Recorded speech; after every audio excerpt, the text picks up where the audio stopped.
Well, hello there and good day. Thank you for joining me. I'm Frost PDP, and today we're talking about the People's Crusade, our community DLC, and I want to thank everyone who's contributed so far and given their thoughts and feedback. I'm still poking around Reddit, finding new ideas, finding some thoughts, but today I wanted to talk about the big kahuna itself, the People's Crusade. It's Part A, Item A1, A1-I, actually. It's everything that I have highlighted. And I'm going to leave it highlighted for a little while I read through it. You can read through it with me. And I'm probably going to skip a few sentences, but that's okay. It's the top of the page. Part A of the Crusades. The guiding principles are to include timelines and triggered events for the First Crusade Prep, which is 6 months before Crusade launch. First Crusade Declared, which is the first day of the Crusade. Second Crusade, Fourth Crusade. Note that Crusades and Jihads are merely specific forms of Great Holy Wars or GHWs. So whenever you see GHW in this document, I'm referring to Great Holy Wars. I want to include a new Crusade Jihad GHW mechanic such as the People's Crusade. So here's where we get to some more historical stuff a little bit. I use this as the cover picture for this series.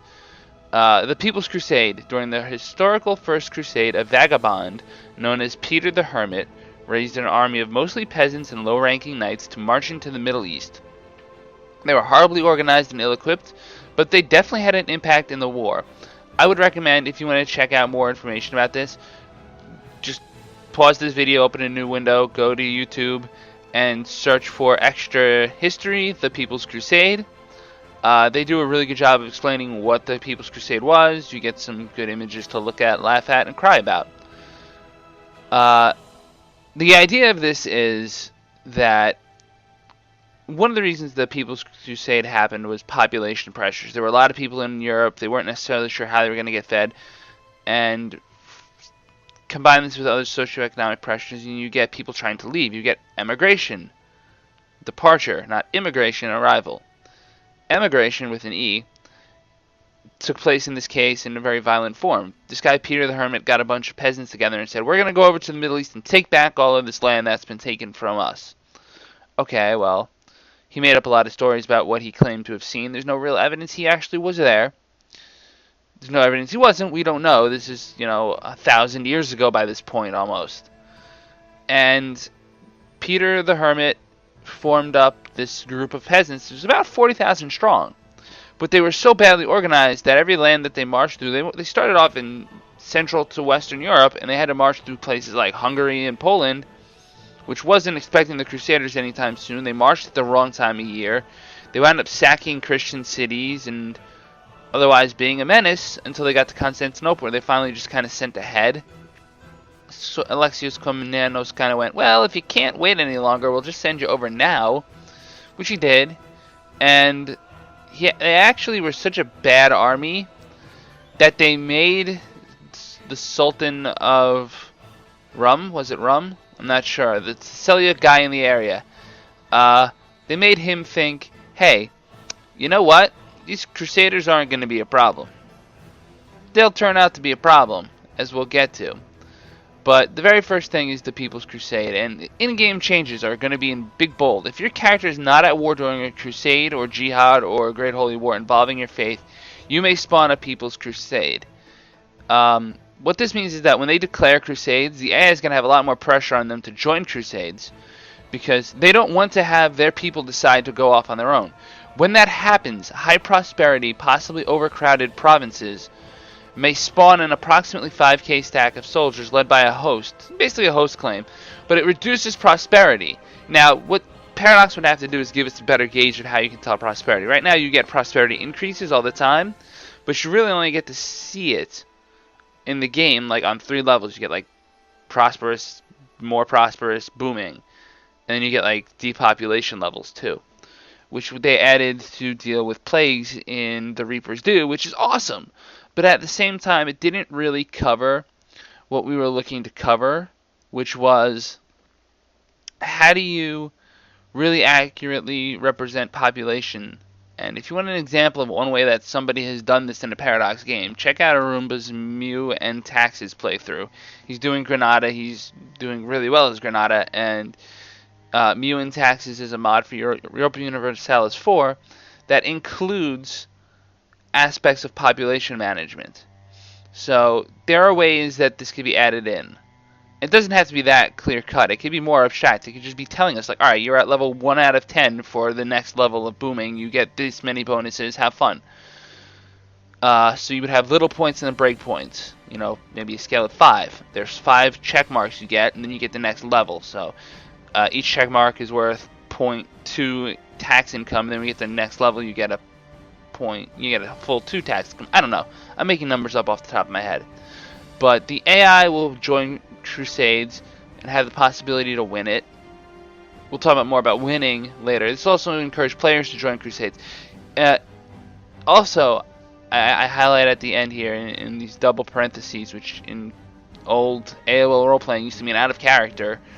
It may be possible to create an achievement run wherein players take over Peter the... I can talk, I swear. It may be possible to create an achievement run wherein players take over Peter the Hermit's titular title and win the Crusade. So this would be like the People's Crusader, it would be called, and you would be Peter the Hermit. You have 40,000 troops. They'd be way oversupplied. You're going to be looking at like 15% per month. You better get moving.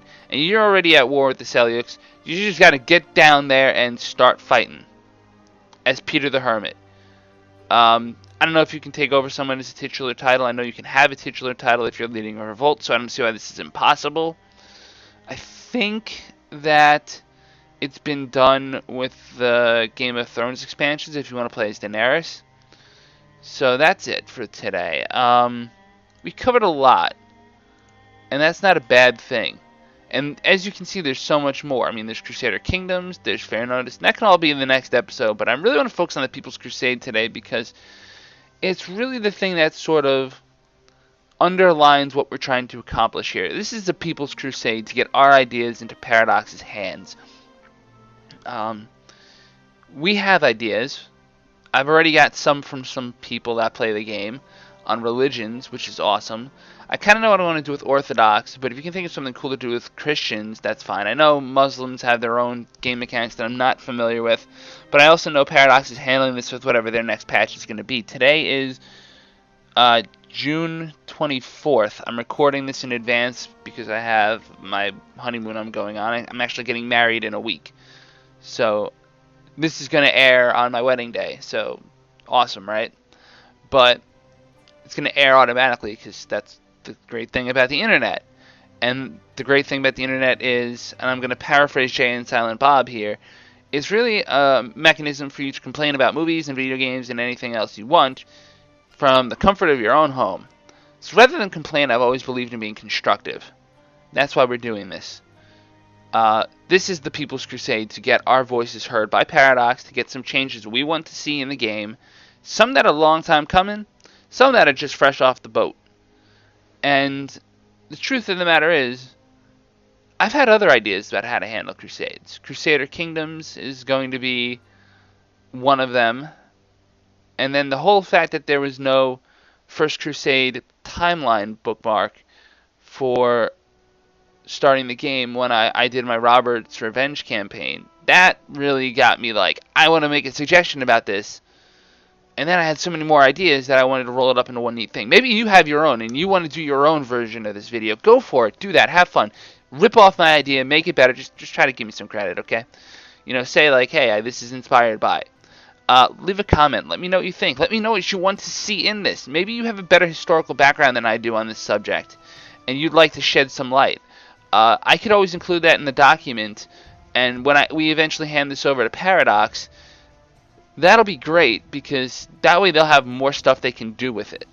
The less research they have to do, the easier it is for them to make the thing. So hit the like button if you enjoy what we're doing here. Hit the dislike button if you don't enjoy what we're doing here. And subscribe if you want to see more of what we're doing here. I want to thank you all again so much for joining me. And this is an adventure. This is going to take months, I think. At least 1 or 2. And that's not a bad thing. It's, you know, it's Saturday's behind the scenes content anyway. So as always on this channel, La Paz.